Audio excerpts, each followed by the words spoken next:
Finally, the time has come to review Comme des Garçons with their unique creation, simply called Rouge. If you're new to my channel, I'll just put it out there. I draw perfumes. I draw what I smell. Experiencing Rouge was a wild ride. The perfume house Comme des Garçons is run by Rei Kawakubo, an avant-garde Japanese fashion designer. Their main idea is about being anti-fashion. And if you want to experience anti-fashion as a smell, then just try Rouge. I'm using watercolor pencils for this drawing, which represents the main notes, and this art medium is addictive. At first, your drawing looks a bit like it was done by a 4-year-old, but then you just add some water and watch the colors start to effortlessly bloom.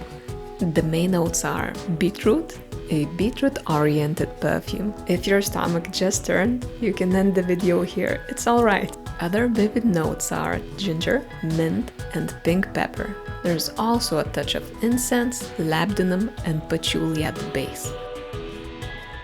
I strongly believe that this perfume would be an entirely new experience for anyone's nose. But make sure to test it on your skin, not just a blotter, because the smell really differs.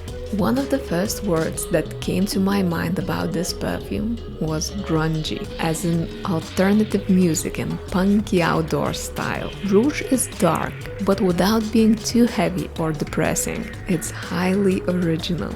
I guarantee that you have never smelled a perfume such as this one. It just feels like it was created by Comme des Garçons, a true punks of the perfume world. Rouge is very underground, both metaphorically and literally, but I'll talk about that damn soil smell later. I imagine this perfume being quite contradictory. In between that love and hate relationship, one can hardly remain neutral. Rouge is spicy and absolutely unisex, a perfect autumn fragrance.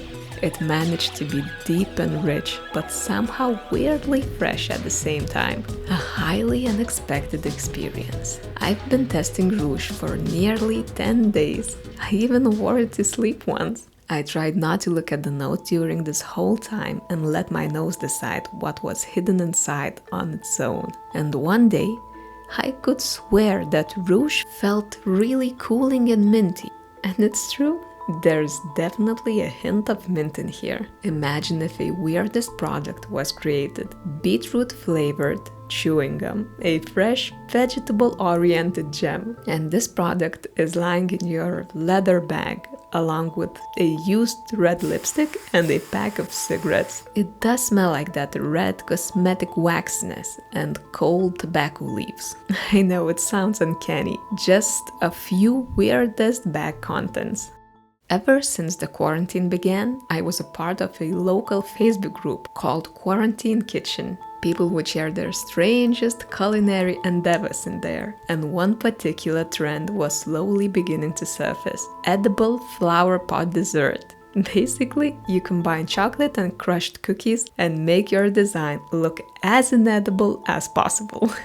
That's how I feel about Rouge. It has that weirdest beetroot note which substantially confuses me. I'm used to only experiencing beetroots in salty dishes, may it be a salad, a soup, a stew, you name it. But now, I'm experiencing a wild olfactory disorientation. It's beetroot alright, but it smells like it would be a dessert, as if that flower pot was filled with real wet soil and somehow was transformed into something pleasantly edible. How did they do it? I always love to share my smelling experiences with friends and family, so my friend said that it reminded her of Armand by Talib Hedahonch. If you remember, I drew a sultry vampire in that video. Rouge is also very vampire-like, even more than Armand, and I absolutely agree, an eccentric vampire could smell like that. There's one weird aspect worth mentioning. Rouge may softly resemble sweaty armpits. It really evolves into something different when sprayed on skin. On paper, there's no ginger or mint and the peppers are really soft. On paper, that beetroot note is almost fruity, lipsticky, and quite feminine. Now, what happens on my skin is a whole different story. It becomes sharp, wild, minty, quite masculine, and very earthy. And this description leads to my drawing here. It's as if a sweaty, punky party is happening at your grandma's cellar. For this drawing I used a quite uncomfortable art medium, oil pastels. Usually they're heavily associated with children's coloring books, but I always look for ways to express my ideas quickly and not very labor-intensively. This oil pastel brochure advised me to try baby oil. It says, baby oil transforms applied color into watercolor-like areas. Interesting. Then I quickly navigated myself to a local store to find some baby oil. Gotta get ready for the final drawing. The top row shows how oil pastels blend together using just your finger. Now let's take a look at how baby oil acts. Let's see what happens.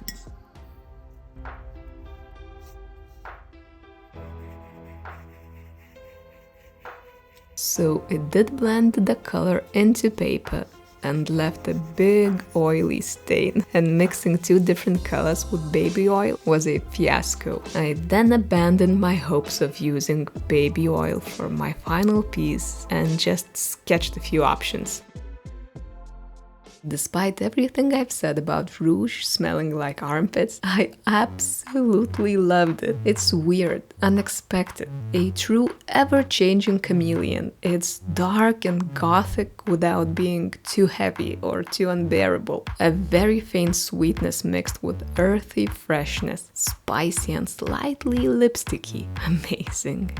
However, the very first time I smelled it, when it just came out the last year, I was not a fan. I could smell it the whole day, and it really is long-lasting and constantly reminds you of its existence. I imagined a wild party in grandma's cellar, cold earthiness mixed with dozens of marinated beetroot jars, no booze, just beetroot. A few sweaty bodies, some male, smelling like mint and ginger, some female, with the lips reddened by lipsticks, and a grungy, anti-fashion beat, Rouge by Comme des Garçons.